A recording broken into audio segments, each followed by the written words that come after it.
के बोली ई भौजी खोलो ना चोली तनी होली में टोली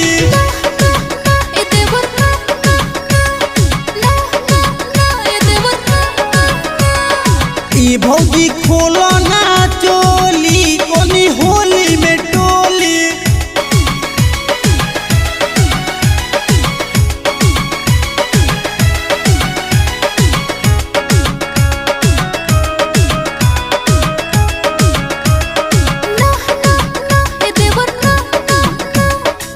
रंगल चाहे लो दुनु जो बनवा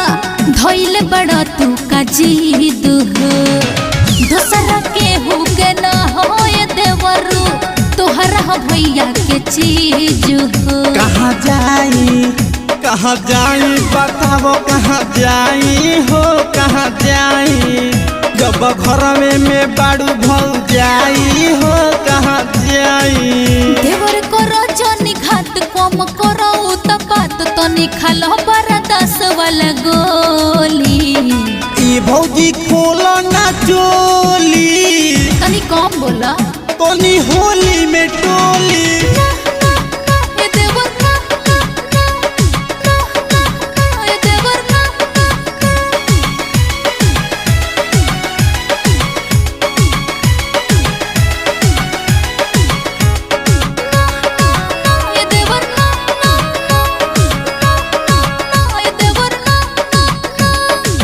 रंगल चाहे लो हमर दिया रखा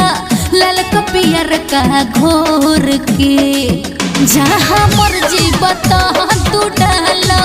दूगो जगहिया छोड़ के उहे रंगे में बड़ा इंटरेस्ट मिलेला उहे दोनों जगहिया में टेस्ट मिलेला उहे रंगे सुन राजन राकेट हम कहीं करेक्ट राइटर घायल मृत्युंजय सब खोली ई भौजी खोलो ना चोली